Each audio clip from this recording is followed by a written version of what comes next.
വളരെ ഗംഭീരമായിട്ടുള്ള തുടക്കം.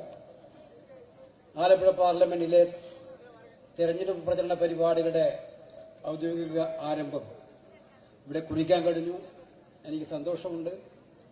ഇന്ത്യൻ നാഷണൽ കോൺഗ്രസിന്റെ മാത്രമല്ല, ഇന്ന് ഇന്ത്യ രാജ്യം കാത്തിരിക്കുന്ന ഒരു മതേതര ഗവൺമെന്റിന്റെ വരവ് കാത്തിരിക്കുന്ന ലക്ഷക്കണക്കിന് കോടിക്കണക്കിന് ഇന്ത്യക്കാരെ സംബന്ധിച്ചിടത്തോളം അവർ പ്രതീക്ഷയോടെ നോക്കുന്ന നേതാക്കളിൽ ഒരാളായ ശ്രീ ഡി.കെ. ശിവകുമാർ തന്നെ ഈ പരിപാടി ഉദ്ഘാടനം ചെയ്തത് എനിക്കേറെ സന്തോഷമുണ്ട്. I really thank you DK. for coming here and inaugurating our yatra. This yatra is actually a beginning of our campaign tour.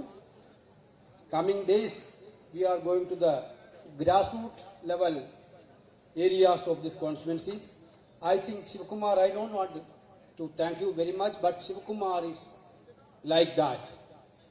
ഞാൻ നിങ്ങളോട് പറയാൻ ആഗ്രഹിക്കുന്നത്, ഇന്ന് പലരും പാർട്ടി വിട്ടു പോകുന്നുണ്ട്.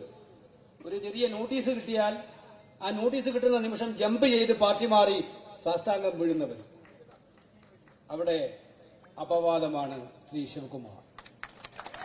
അദ്ദേഹത്തെ ഒരു കാര്യവുമില്ലാതെ ജയിലിലടച്ചു.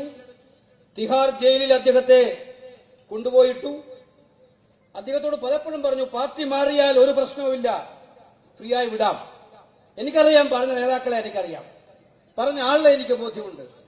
പക്ഷെ അവരോടൊക്കെ പറഞ്ഞത്, എന്റെ അമ്മ, എന്റെ പാർട്ടിയാണ് ഇന്ത്യൻ നാഷണൽ കോൺഗ്രസ്.